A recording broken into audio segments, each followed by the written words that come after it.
Hello, welcome back. The title of this lesson is called What is a Logarithm? Or I could retitle this thing Logarithms Explained or Understanding Logarithms. This is part one of several lessons on logarithms. A logarithm is one of the most important functions in all of science, in all of math. And I know I say this a lot, but really I'm trying to emphasize when I'm really trying to tell you things that are extremely important. And you'll run into logarithms in your chemistry classes, you'll run into logarithms in all of your physics classes, any engineering class, any math class, you're going to run into logarithms.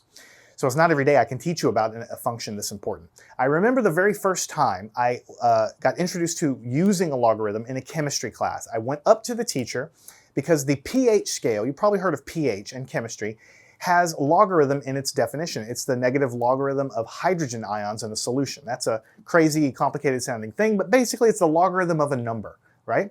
And so I went to the teacher and I said, what does this mean? Logarithm of hydrogen. What does log mean, right? And she said, well, that's a button on your calculator. And I love this teacher. She's a fantastic teacher, but she didn't understand at a fundamental, detailed level what a logarithm was. For her, it was just a button on the calculator to calculate things. I want to go beyond that with you. I want you to understand what a logarithm is. I want you to know intuitively why we have logarithms and why they so naturally fall out of math. Because the knowledge that you gain in this lesson will be applied to many, many, many courses down the road. All right. So before I get into what a logarithm is, I want to give you a little motivation. Just two examples. I already mentioned the first one, the famous pH scale. Acids and bases is so fundamental to chemistry. It's a logarithmic scale. So logarithms come into play anytime you calculate anything to do with pH concentrations in chemistry. Right? Another very famous example is the Richter scale of earthquake energy. You know, you have we say an earthquake was a 6.2 on the Richter scale. Earthquake was a 7.3 on the Richter scale. Earthquake was a 1.2 on the Richter scale. What does that mean? Well, a Richter scale is a logarithmic scale. So by the end of this lesson, I want you to understand what a log is, but also why do we use them for these scales? Why don't we just use numbers? Why do we have to use logs? So by the end of this, you're going to understand all of that. There are many other examples of logarithms. I could go on and on. In electrical engineering, we use them to plot frequency response of amplifiers and mechanical systems. There's tons of uses for logs. But for now, we want to go and learn what a log actually is. So in a nutshell, this is what a logarithm is. A logarithm is the inverse function of the exponential function, of an exponential function that we've already learned about. So I already told you exponentials are so incredibly important, and they are. So the inverse of those functions, which you've already learned inverses in the last lessons, the inverse of exponential functions is what we call a logarithm. That's why logs are so important, because exponentials are also so important, and they go together like peanut butter and jelly, basically. All right, so that's so important. I actually want to write that down. If you pull anything out of this, I want you to pull this. A logarithm is the inverse function of an exponential function.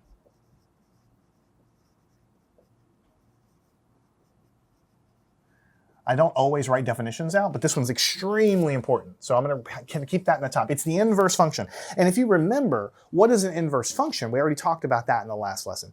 Inverse functions go together like peanut butter and jelly because inverse functions can undo each other. If I have function number 1 and function number 2, and we know that they're inverses of each other, if I run a number through the function, calculate the answer, take that answer and put it through the next function, and calculate that answer, the number I get out is going to be exactly the same as what I started with, because the inverse function kind of undid or did the opposite calculation of what the first function did. So if I stick a 1 onto the input function, get the intermediate, run it through the second function, I'm going to get a 1 on the output. If I put a 2 on the input, I'll get a 2 on the output of the inverse. If I put a -5 on the input and run it through both functions, I'll get a -5 on the output. Whatever I put on the input, I'm going to get it on the output because the inverse undoes it. And that's not a technical word, it's my word, but it's a good word to use. So we know that a log, so you can use the full word logarithm, or you could just use the word log, can, quote, undo an exponential. So remember what an exponential function is, like 2 to the power of x or 3 to the power of x, right? If we run the number through that exponential function, take the output, and then stick it through the same similar logarithm, the inverse function, we'll get exactly the same thing as we started with, because it undoes, or it does the opposite of, that exponential function, right? One of the biggest uses of logarithms is we can use to solve exponential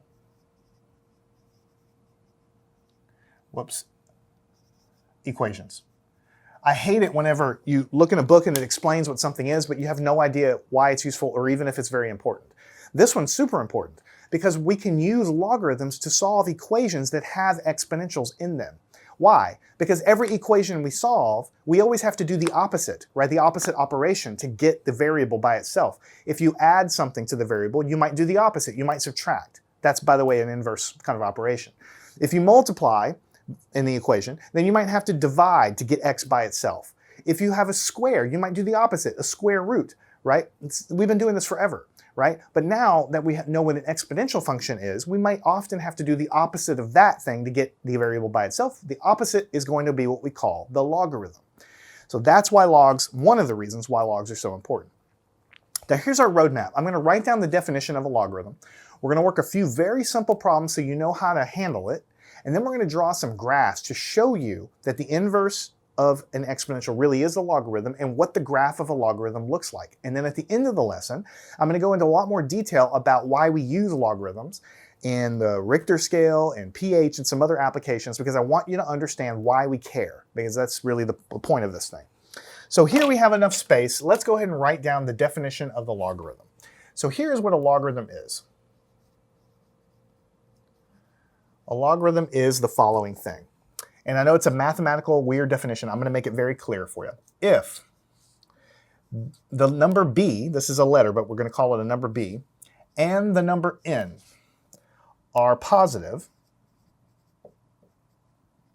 numbers with b not being equal to 1, because b is going to end up becoming the base of the logarithm. And we already know that the base of an exponential can't be 1 because we talked about if you have a 1 as a base, you don't have an exponential function anymore. But anyway, if we have these two numbers b and n, they're both positive, but they can't be equal to 1. Base can't be equal to 1. Then we say that the logarithm using the base b of the number n is equal to k, right? And this is if, well, let's do it like this. If and only if I can spell only, if and only if b to the power of k is equal to n. So here is the definition of the logarithm. I'm going to leave it on the board because we'll reference it a lot. I know it doesn't make a lot of sense when you see all this jibber jabber everywhere, but I'm going to make it very clear. What I want you to understand, first of all, is that here is kind of a relation that involves this logarithm. I want you first to understand that the logarithm has a base. Here we put the letter b there, but in real life, they're not letters. The bases of logarithms are just like the bases of exponentials. For an exponential, remember the base was the number on the bottom, 2 to the power of x, the base was 2. 10 to the power of x, the base was 10. 5 to the power of x, that's an exponential, the base was 5. So for logarithms, we have bases also. So you might have logarithm with a base 2, logarithm with a base 5, logarithm with a base 10. Why do you have to have bases for logarithms? Well, it's because it's an inverse of the exponential function. So of course, if the exponential has a base to determine the shape, and if I'm just reflecting that graph over to find its inverse, that's what an inverse is, then the inverse, which is the logarithm, also has to have a base. And it's the same base as the exponential function that you are talking about. So we have an exponential logarithm base here. So what we have is a logarithm with a base of some number equals some other number. And the relationship of all this means you take the base to the power of whatever you have on the right-hand side, we're calling it k, is equal to some number. All I want you to know about this definition right now is that logarithms can be transformed into exponentials because you have the same things here, b, n, and k, b, n, and k. And these exponentials can be transformed into logarithms, b, k, and n, b, k, and n. So anytime you have an exponential, you can always write it as a logarithm. And anytime you have a logarithm, you can always write it as an exponential because they're inverses of each other. All right? So let's go through a couple of very simple problems that you'll understand very quickly, and then we'll ratchet up the complexity as we go and we'll draw some pictures to make sure you really understand. Let's say a real life example. Let's say we have the logarithm, if I can spell logarithm, the logarithm base 2 of the number 8. How would we calculate this? Well, we have a base 2, and we're taking the logarithm of 8. Here's what you do. To translate logarithms, you always have to translate them into an exponential because they basically can always be written in terms of exponential. So what you do is you say the following thing. Okay? You say the base, write that, to the power of some number, I don't know what it is, x, is equal to 8. 2 to the power of whatever the answer is that I'm trying to calculate here, that's what I'm trying to find. I'm trying to find the exponent, is equal to whatever the logarithm that you have here is. Now let me ask you, how would you figure this out? What is the exponent here that makes 2 to the power of that exponent 8? Well, this means that x has to be equal to 3. Sorry, x has to be equal to, if I can write it correctly, 3. How do I know that? Because 2 to the third power is 8. 2 times 2 times 2 is 8. So what I've basically said here, and just stay with me, is that the logarithm base 2 of the number 8 is equal to 3. And the reason I know that this thing is equal to 3 is because I'm going to triple underline it. It's because 2, which is the base, to the power of 3 on the right-hand side of the equal sign equals 8. 2 to the power of 3 is equal to 8. I'm going to run my fingers a few times. 2 to the power of 3 is 8. 2 to the power of 3 is 8. 2 to the power of 3 is 8. That is going to be how you translate logarithms every time you write them down. You say base to the power of what the thing is equal to 8. The thing you're trying to find in a logarithm, the thing that the logarithm gives back to you, is the exponent required to calculate this number. I'm going to say that one more time because this is the kind of thing that you learn after you do a lot of problems but is often not really told to you. The logarithm as its output gives back to you what exponent is needed to make this thing equal to 8 when I use this base. That is why logarithms and exponents are inverses. Look how I took this logarithm and I write it as an exponential expression. 2 to the power of 3 is 8. This is an equality here. 2 to the power of 3 is 8, right? I can also start with this and go backwards. I can write this as a logarithm for the same reason. The base is 2 of the number 8. The exponent 3 is what's coming back. So you're often converting back and forth between exponential form and logarithmic form. You have to get used to that. So let's do a couple more of these to make 100% sure that you are getting comfortable with it because it's the most important thing, okay? Let's say I have the logarithm base 2, and remember this base can be any number other than 1, but I'm just using 2 here, of the number 16. How would I figure out what the base, the logarithm base 2 logarithm of 16, how would I figure out what that is? Well, I have to write a little equation to figure out what that is. I know that the base of this thing to the power of something that this logarithm is going to equal is going to have to equal 16. Because logarithms return the exponent, it returns an exponent back to you. That's what logarithms do. And I'm going to say it a few times because I want you to remember that. Logarithms give you back an exponent. So 2 to the power of some exponent, that's going to be what this log is equal to 16. Now if you run through it, it can't be 2 squared, it can't be 2 cubed. X has to be equal to 4 because 2 to the 4th power is actually 16. So another way of writing this is the log base 2 of 16 is equal to 4 because, triple underline, the reason this is true is because 2 to the power of this exponent that the logarithm gave me back is actually equal to 16. You see, we're following the same recipe in both of these examples. 2 to the 3rd power is 8. That means logarithm base 2 of 8 is 3. The logarithm gave me back the exponent that's needed when I raise 2 to that exponent to give me this. And I can write it in exponent form like this. This one is 2 to the power of 4 is 16. 2 to the power of 4 is 16. That means the logarithm gave me back the exponent needed. So I raised the base to that exponent to give me that number. So it's literally a reverse exponent, a reverse exponential function. The exponential function is the base to the power of an exponent. The logarithm is like, okay, here's your base. Here's the final number that I want you to kind of have. Tell me what exponent is needed to give me that number. That's what the logarithm does. It gives you the exponent back. So you have to get in the use of saying 2 to the power of whatever's on the other side of the equal sign equals this. 2 to the power of whatever's on the other side of the equal sign equals this. I'm saying it a lot of times because it's literally the most important thing in this whole lesson. Right? Let's take a look at another one. What about the log base 2 of the number 1? What would that equal to? Well, I'm going to show you that that's going to be equal to 0. How do I know it's equal to 0? Well, it's because of the following thing. Because the base to the power of this exponent that the log gave me back is equal to whatever I'm taking the logarithm of. And I know that this is true because anything to the 0 power is 1, right? Make sure you understand that. Every time base to the power of this is equal to this. And that's exactly what I wrote. What if I have the logarithm base 2 of the number 1/2 is equal to -1? How do I know this is true? Well, I know it's true because the base to the power of -1 is going to be equal to whatever I was taking the logarithm was. Remember, the logarithm gave me the power back. And you know that this is true because 2 to the 1/2 means I can drop it in the denominator and make it a positive power, right? And so if I want to generalize this whole thing, 2 to the power of 3 is 8, 2 to the power of 4 is 16, 2 to the power of 0 is 1, 2 to the power of -1 is 1/2, I can generalize it, and I can say that the log base 2 of the number n is equal to k, and that's because 2 to the exponent k is equal to whatever this number I was taking the logarithm of. And don't forget that this base, and in all of these cases I'm using the number 2, but the base can be 3, the base can be 4, the base can be 10. The base can not be negative though, because remember, we go back to our definition. If b and n are positive numbers, but the base can't be 1, why can't the base be 1? The base can't be 1 because if you have 1 as the base of an exponential, then you don't have an exponential at all. 1 to the power of anything is just 1.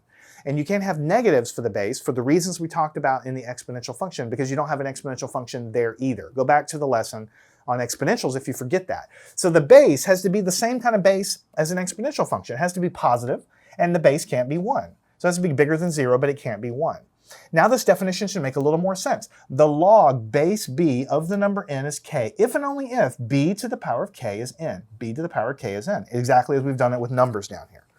Okay, so far I have shown you the mechanics of what you do when you see a logarithm on the page. All you have to do is say the base, which is written right underneath the logarithm, to the power of whatever the thing is equal to whatever you're taking the logarithm of, because the logarithm gives you the exponent back of whatever you're taking the logarithm of, right? But we haven't really done anything graphical. We haven't really shown you that they're inverse functions. We haven't really done any of that. So what we need to do now is draw a couple of quick pictures to show you that the logarithm is really the inverse function of an exponential function. And then you'll really understand more about why they're exactly so closely related cousins of one another. Okay, so why is this behavior happen? Why is it that 2 to the power of k is this? Why is it that 2 to the power of 0 is this? Why is that the case? Let's look at the following thing. Let's draw two graphs. This is the middle of my board. So I'm going to try to draw two graphs. I'm going to try to draw the exponential function right here. And then I'm going to try to draw over there, I'm going to try to draw the logarithm. So here I have f of x, and here I have x. And I want to draw first the exponential function. So what I'm going to draw as my exponential function is f of x is 2 to the power of x. Again, remember, I'm using the base of 2. But this base can literally be 10 or 5 or 15. It can't be negative, and it can't be 1, but it can be anything else. It can even be decimals. 1.3 to the power of x is perfectly fine as a base for this exponential function. But 2 is very easy because we can calculate things in our heads really, really easy with the number 2. Now, I think I need to draw some tick marks, and I need to try to be kind of precise with them. So here's 1, here's 2, here's 3, and here's 1, 2, 3, 4, 5, 6, 7, 8. Okay, I barely made it. That's as many as I need. Remember, every exponential with a positive base like this, a bigger than 1, starts off like this and goes up to the right. So we know this exponential function is going to look like this. We know it's going to go through the value of 1 because this is 1 right here, right? So we know it's going to go through here, but we need to be a little bit more precise so that when we draw the inverse, it'll make a little more sense. So what we're going to do is we're going to calculate 0, 1, that's going to be a value here.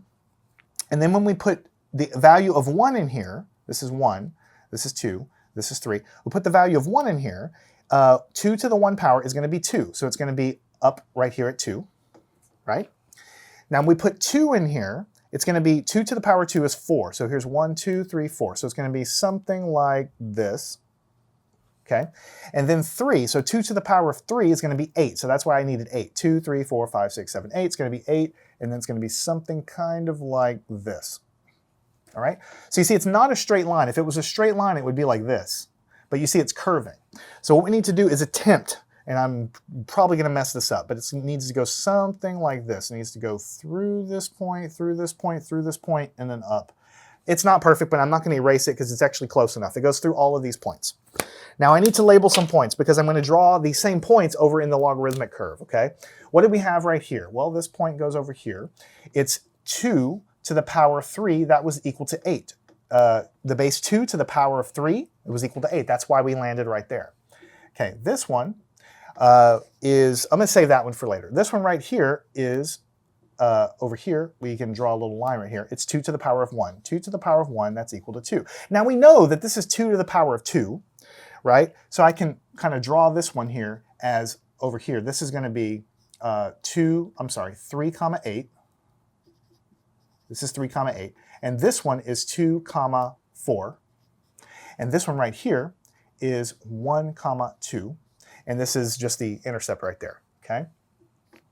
So this one right here is 2 to the power of 2 is 4. But what I want to do is I want to introduce this notation. Notice over here I have b to the power of k is n. The k is the exponent. The base is b. N is the number you get out that the exponential calculates, n. So what we really have here is I'm going to say this right here is, and I know it's really the number 2, but I'm going to put the letter k underneath it. So really this thing is going to be something like k comma n.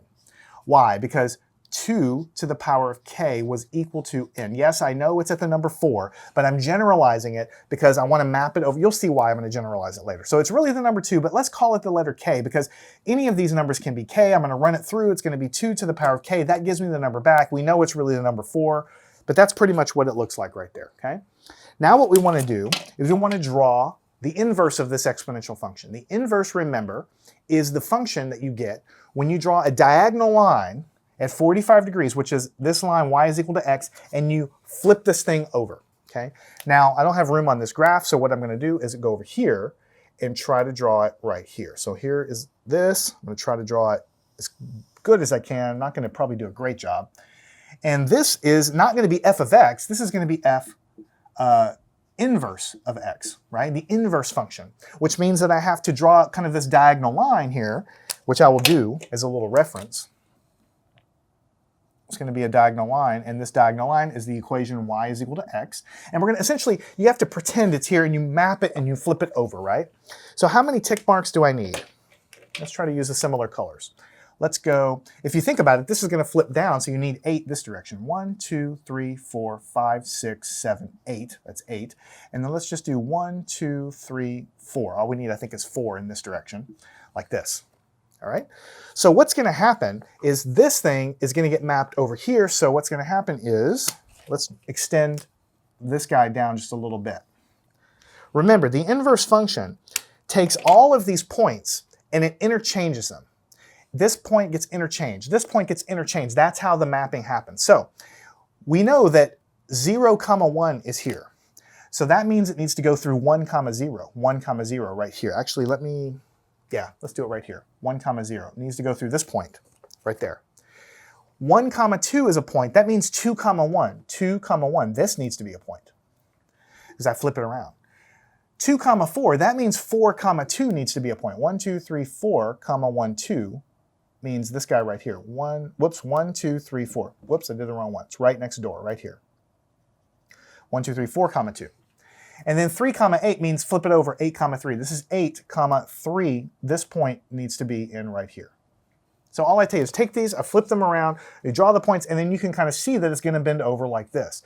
So if I can do a good job, which I probably can't, it's going to go through like this, bend over, and go something like this, which actually is not too bad. I kind of messed up the end there. You get the idea. It goes something like this. That's not too bad. And if you use your imagination, you can see that this thing reflected over is the exact inverse because it's a flipped over version of this thing. So this equation down here that we've written down is not 2 to the x. This thing is called the inverse, right? And it is log base 2 of the number n. Remember, you're taking the logarithm using a given base of the number n, and what does it give you back? It gives you back the exponent. The exponent such that that base to that exponent is that number. You're literally going backwards. It's like the logarithms, we never calculate the exponent. That's just never done, but logarithms do that. They give you the exponent back, right? They give you k back. They give you the k, which is the exponent needed when you raise it to the base to give me this number right here, right? So every number I put in here, the logarithm is giving me the exponent needed back, right? So what are these points here?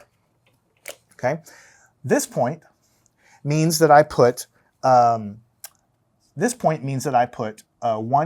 0 in there, which is exactly the mirror image of this guy, okay? Or the flipped value of this guy. It gives me the exponent back, in other words. If I'm going to take the logarithm, base 2 of the number 1, the exponent that I need to do that is a 0, because 2 to the 0 power gives me 1, okay? This point right here is 2, 1.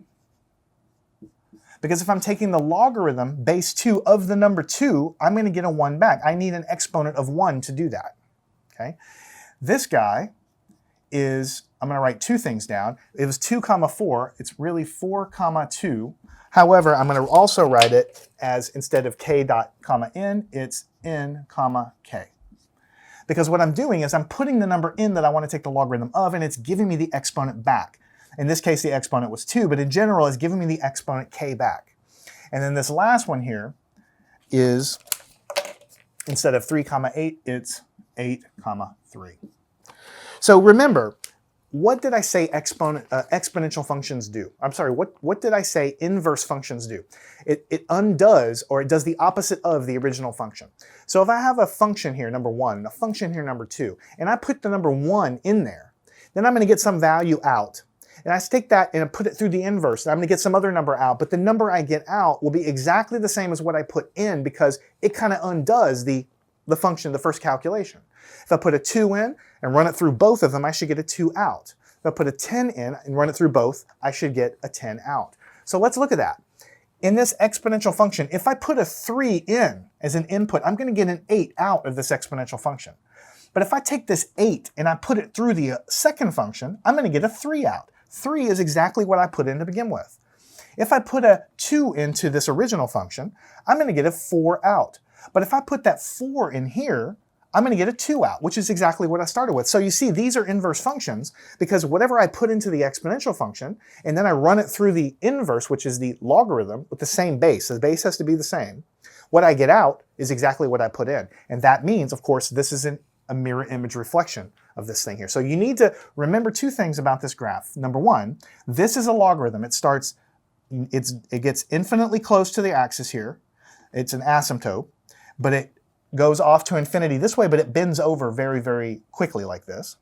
Okay? Whatever number you put into the function, it's giving you the exponent out needed, so that if you run it backwards through the function, you kind of get what you started with. And then, of course, it's a mirror image reflection of this exponential function. So these guys, inverses of each other. So we don't say that this is just the log is the inverse of the exponential. We also go the other way. We say that the exponential is also the inverse of the log. They're inverses of each other, and they undo each other. So if you have an equation that has an exponential function in it, but that variable is wrapped up in the exponential function, you want to kill the exponential, you might take the logarithm of both sides, because the logarithm is going to kill the exponential. It's going to disappear because of exactly what we said here. Inverses undo each other, right? If you have the other situation, you do the other operation, like if you have a logarithm on both sides of an equation, or on one side of an equation, but your variable is wrapped up inside of the logarithm, but you want to solve for the variable, you got to kill that logarithm. So you raise both sides of the equation to the exponent, base to you basically have to raise it to an exponent to kill the logarithm, and it'll disappear and your variable pop out. We'll do that later. We'll solve equations using this property here. The bases are the same. That's the other thing I want to point out. In order for this inverse business to happen, the bases are the same. Right? The base 2 to the power of x, the inverse of that is the base 2 logarithm. And the bases have to be the same. Otherwise, they're not the same thing. And that's why when we solve logs, when we do this business with solving logs, we end up writing it as an exponential function because they both kind of go together like that. And any log can be written in exponential form, and any exponential can be written in terms of a log form. Because what's happening in this log equation is I'm just giving you a number and getting the exponent out. When I go to this equation, I'm giving you the exponent and I'm giving you the number out. So it's literally like going backwards through the operation there. All right, so I want to talk about a little bit shifting the discussion to why we care about logs. There's so many reasons I can't give it all in one lesson, but I'm going to give you a couple of really big ones right now. So far, we've been doing a lot of base 2 logarithms. The reason we're doing base 2 logarithms is because it's easy to calculate. But really, one of the most common logs that you're going to run into is base 10 logarithm. In fact, when you say the word logarithm, if you don't specify a base at all, most people are going to assume that you probably mean a base 10 logarithm.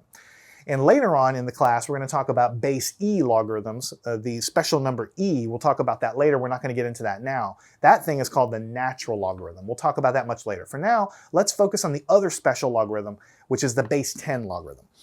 All right, so base 10 logarithms are really important. So let's talk about that. Base 10 logs. All right, so what I mean when I say base 10 logarithm is if you have a function, f of x, equals 10 to the power of x, the base is 10, then its inverse is going to be a logarithm, but the logarithm has to be a base 10 as well. Logarithm base 10 of some variable x, okay? So you see, in order for these to be inverses, the bases have to be the same across the exponential and across the logarithm, otherwise they're not inverses of each other. So let's talk a little bit about some base 10 logs. Let's say I have log of the number 1. Notice I didn't write the base 10. If you see a log without any base written at all, you just pretty much assume it's a base 10 log. That's how common it is. If you see a base there, you have to use the base, but if you don't use a base at all, if you don't see a base at all, it's a base 10 log. What is the log base 10 of the number 1? Well, what we know is that that means that's exactly the same thing as this, base 10 logarithm of 1. And what this means is we take the base of 10, raise it to some unknown power we're trying to calculate because the log gives you the power back, equals 1. So my question to you is, what value of x works? And that means x has to be 0. Why? Because 10 to the 0 is 1, right? So what we've learned here is that log of the number 1, base 10 log of the number 1 is 0, okay? What I'm going to do is calculate a few of these things going down the page, and I'm going to draw some really important observations as we go down here. So that was the log of the number 1. Let's take a look at log of the number 10. Again, it's a base 10 log because there's nothing written there, but you can kind of assume that it is. This is the exact same thing as writing base 10 logarithm of the number 10. So what does this mean? It means the base to the power of something has to equal this number. Now what does this exponent have to be equal to? It has to be equal to 1. The only exponent that works is 1. So that means that the log of the number 10 is equal to 1. So we figured out the log of 1 is 0, base 10, and the log of 10 is 1, again, base 10. So let's do a couple more examples down the page here. Let's go and do the log of 100. Okay, how do you figure this out? Well, you know it's a base 10 by now. So 10 to the power of something is 100. What does this exponent have to be? The only way this works is if x is 2, because 10 squared is 100. So we've learned that log of 100 is equal to 2. So I'm generating a pattern here, and now that we understand what we're doing, we're going to go down the page a little bit faster. If the log of 1 is 0, and the log of 10 is 1, and the log of 100 is 2, what do you think that the log of 1,000 will equal to? Well, it's going to be 10 to the power of something is 1,000, so it has to equal 3, right? What do you think the log of 10,000 is going to be equal to? Well, 10 to the power of something is 10,000, has to be equal to 4. You see what's happening? You started out at 0, and then it goes 1, then it goes 2, then it goes 3, then it goes 4. So as I take the logarithm, I've multiplied by 10. I'm taking the logarithm of something 10 times bigger. And then here I'm taking the logarithm of 10 times bigger still. And here I'm taking the logarithm of 10 times bigger still, 10 times bigger still. Every time I go up times 10, the logarithm just goes up by 1. You see, I'm taking the logarithm of something 10 times bigger every time, but the logarithm only goes up from 0 to 1, to 2, to 3, to 4. And you can generalize that. What if you do something that's not a perfect little times 10 thing. Let's take the logarithm of 20,000. That is not 10 times bigger. It's not 10 times bigger. That's only 2 times bigger. What do you think you would get? Well, what you're going to have is you're going to have 10 to the power of something is 20,000. When you run that in a calculator and figure out what this exponent is, you're going to get 4.3. Now, I've rounded it to 2 decimal places. But you see, it's just a little bit bigger than this one. See, the logarithm of 10,000 was 4. The logarithm of 20,000 was just a little bit bigger than 4. Okay, what do you think the logarithm of 150 would be? Just to pick a totally different number. Well, what you would say is 10, the base 10, to the power of something is 150. When you run that through the calculator, you're going to get 2.18. And I'm getting to a point here, I promise. I have one more to put on here. What about the logarithm of 1,700? When you run that through a calculator, you're going to get 3.23. Okay? What I'm trying to get you to say is something that I honestly didn't really realize about logarithms until well beyond I had learned them. It's something way in the future. I finally understood what logarithms really are. I don't want to say their only use, but one of their main uses. Okay? When you run a number through a logarithm, what the logarithm really is doing is it's giving you the exponent back. That's what I've been telling you over and over again. But notice that for 1,000, what's happening is the number you're getting back is the number of decimal places past the first position. When you take the log base 10 of 1,000, you're getting the 3, it's telling you, hey, there's 3 digits past the number 1. When you take the log of 10,000 and get a 4 back, it's telling you, hey, there's 4 digits past the 1. When you take a log of 100, it's telling you, hey, there's 2 digits past the 1. Hey, there's only 1 digit past the 1. Hey, there's no digits past the 1. So the logarithm base 10 is really telling you how big the number is, how many digits it is. It's ignoring all the details. Notice that the log of 20,000 is telling you, hey, there's 4.3 digits. That's kind of a little weird because there's 4 digits after here, but it's basically telling you how close you're going to be, because when it gets to 5, that would be 5 digits past. Right? It's at 20,000, you have to go 20 and 40 and 60 and 80, then you would get to 100,000, that would be 5 digits past. So this is telling you you're getting fractionally a little bit closer to that next decimal place, that next 0 in the number. It's telling you how much closer you are to that, but it's basically reporting back how many zeros or how many digits you have in the number past the first position. Here you had none past the first position. Here you had 1 past the first position, 2 past the first position, 3 past the first position, 4 past. This is just a little bit more past 4. This is a little bit more past 2, so it's 2.18. This is a little bit more past 3, getting close to, you have to get up to, 10,000 to get to the next one, and you're getting a little bit closer, and the decimal part of it is telling you that. So it tells you the number of digits. So if you have numbers where you don't care about the exact value of the number, you just kind of want to know roughly how big things are, then a logarithm is a perfect thing because it's going to throw away all of the, I don't want to say throw it away, but it's going to tell you basically how big the number is, how many digits the number has, without all the details of the actual number there. You might say, why do we care about that? Why don't we just give you the number? Well, a great example is the Richter scale of earthquakes. You always hear in the news 6.2 on the Richter scale, 5.3 on the Richter scale. And it also doesn't really become very clear what those numbers really mean. But you have to remember that every time we multiplied by 10 of the number, the logarithm of it just went up by 1. So what we've learned here is since the Richter scale is logarithmic, if you see a 4.0 on the Richter scale and a 5.0 on the Richter scale, it doesn't seem like very much. But really that means it's 10 times bigger. A 4 on a Richter scale and a 5 on a Richter scale is not a little bit different. It's 10 times bigger. How do I know? Because the difference between 3 and 4, or let's go back to 3 and 4 versus 4 and 5, the difference between 3 and 4 on the Richter scale is actually 10 times bigger in energy. Earthquake is measured in energy, right?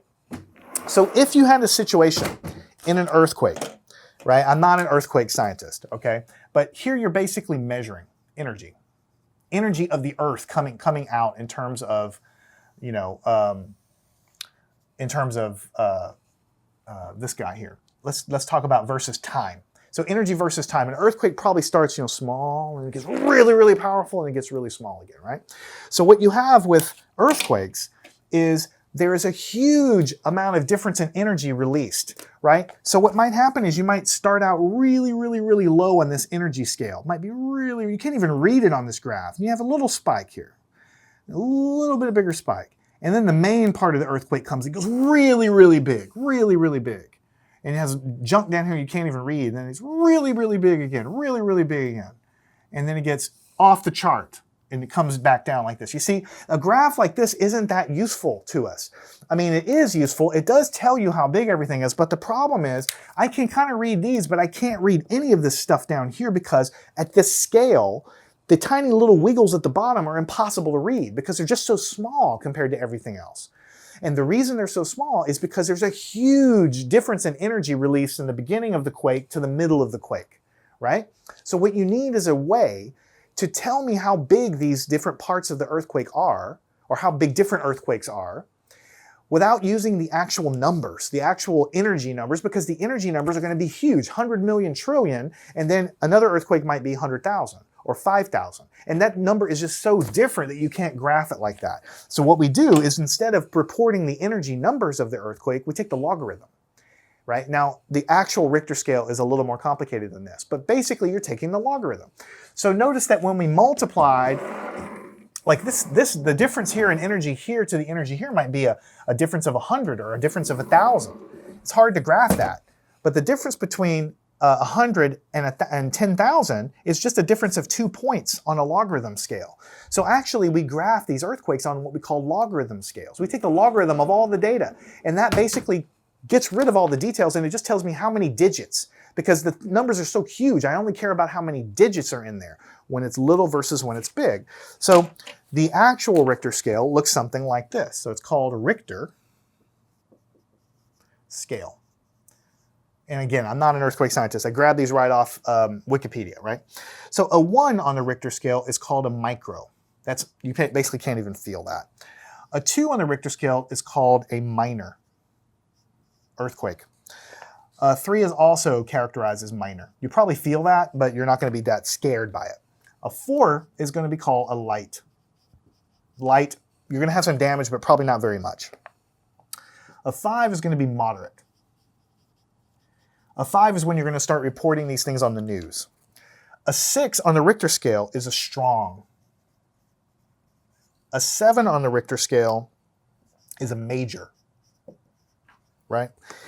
An 8 on the Richter scale is great. A 9 on the Richter scale is total devastation. Right? A 9 point anything. Now there's no 10 because it only goes to 9.99 or whatever. Okay, but basically anything above a 9, your city is flattened. Major, major damage. I mean, way more major than a typical earthquake. I mean, the reason that these numbers don't often convey the strength here is that because the number 2 and the number 4, they don't seem so far apart. However, between the number 1 and 2, this is times 10 bigger.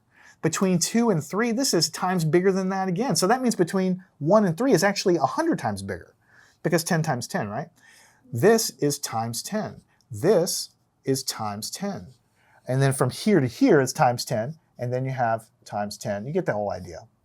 Times 10, times 10. So if you're looking at the difference between 1 and 2, that's 100 times bigger. Between 1 and 3, I'm sorry, 1 and this one right here, this is 100. This would be 1,000 times bigger. This would be 10,000 times bigger. Right? And you could go down the calculation and figure out how much bigger a 9 would be than a 1. But that's why when you see on the news, you might see a 5.3 on the Richter scale, and that's bad. But a 6.3 is way, way worse because it's 10 times bigger, okay? And that is one of the biggest uses of the logarithm is in practical use that you would see in everyday life. But there's many other examples. I can give you from chemistry, I can give you from physics or whatever, but this is the one that you'll actually probably see on TV. And it all goes back to the fact that when you start taking logarithms of numbers, if you on a base 10, then you start multiplying by 10, then the actual logarithms are just giving you the number of digits back. So they're only going up by 1 each time, every time you multiply by 10. So that is the concept of what is a logarithm. I hope that you can understand what a logarithm is. It's basically the opposite, also what we call the inverse of an exponential function. Logarithms are not going away. Some students don't like them, but you're just going to have to get used to them. My best advice is just to, when you start to see a logarithm written down anywhere, just immediately convert it to exponential form, because most people are more familiar and comfortable with an exponential function. Logarithms get crazy, and people get crazy, they don't understand how to deal with it. But we have to learn it because later on we have laws of logarithms, how to add logarithms, how to multiply logarithms. They're not going away. So make sure you understand this, solve these problems, draw these graphs. Follow me on to the next lesson. We're going to start simplifying expressions that have logarithms, and we'll be using this definition, this exponent inverse definition along the way. So follow me on there. We'll continue learning about logarithms in math.